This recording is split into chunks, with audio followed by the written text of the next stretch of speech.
Who is Randy? Don't bring anyone mother into this. Yo, mom in the fucking stand! I know you've been asked this a million times, but tell us, because I gotta know, what was it like working with Gandolfini? The best. The best. The best. Yeah. He was the kindest. I mean, especially watching the show now, and just seeing the work he did, like how we knew how hard he worked. I mean, he worked harder than anyone, and to create that character, he was so different than Tony Soprano. Yeah. No matter what anybody would want, like that's not Jim at all. And to know the amount of work that he put in, and then to also then think about the amount of work he put in, like, and of care about us. We both went through fucked up shit, but like my personal life was an absolute mess the entire duration of that show. What was going on? I mean, I got married, I got divorced, I got diagnosed with MS, like a lot of different things that he was one of the only few that like knew about. And or even if I wasn't telling anybody, because that was kind of my MO for a while, he would bring it out in me and like check up on me. And like, he did not have to do that at all. And he was like that for everybody. And, you know, I think that I almost feel oddly like closer to him than ever, like watching it again, because it's just, my appreciation of him has even grown, I guess, you know?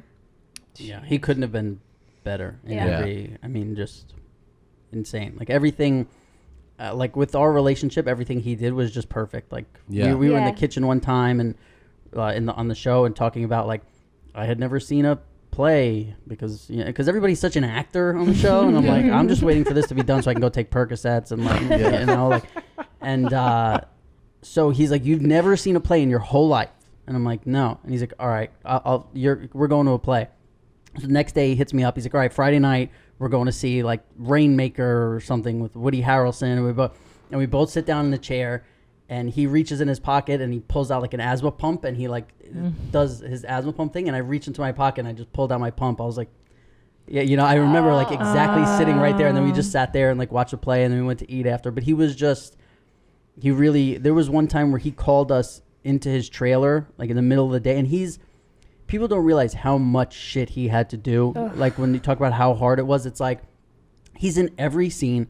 So let's say he's working 16 or 18 hours a day. As soon as he's done, he has to learn all the shit. Right.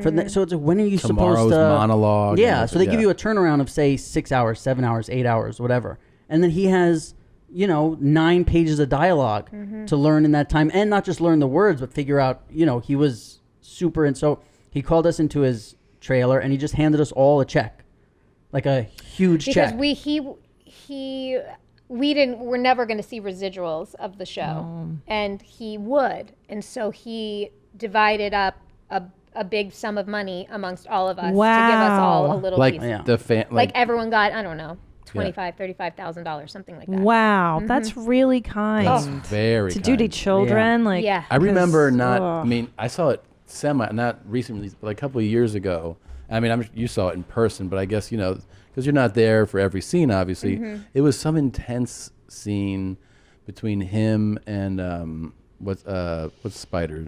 Michael Imperioli. Michaels. And it was like an intense thing. And then they cut, and like Chase and Michael were like, Jesus Christ, man. Like, 'cause he got so intense. And then he got frustrated. But it was like all this behind the scenes stuff. Like he was frustrated he was questioning so much of the, like the motivation, and like he's like that. It was, and you could see him and David Chase were going back and forth on it. That kind of fascinated me. That like it wasn't just somebody being like, "Here's the lines, I say it." He was like, "Why would I say this? This does." And there was, it wasn't like an HBO behind the scenes camera. It seemed like it was like a more like, someone like holding one down. Right. You know what I mean? Right. Where they were just capturing an authentic moment. Real moment. Yeah, and there was like, and it was a very like intense thing where you're like, oh, there's somebody who really is invested in this character and this work. You know? Yeah. I would be sore. Sorry, go ahead. No, go. I would be sore after some of our scenes, like, because he would have to choke me or like throw me up against the wall or something, and you do it 37 times in 3 hours, and I'd be like black and blue over here and all this stuff, because on the first take, he would do it light, and I'd be like, "It's okay, you could," because I knew what he wanted to do, which is just like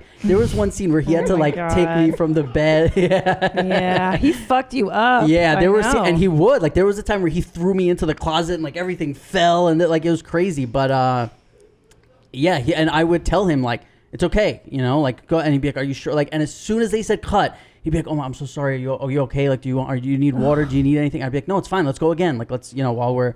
Yeah. He was just... Dude, that's amazing. Good morning, Julia. Did you like that highlight? Why not watch a whole episode or look at other highlights here, or you can subscribe right here so you know when that... You dumb broad. What? I did that right. I know I did. Did I do that right?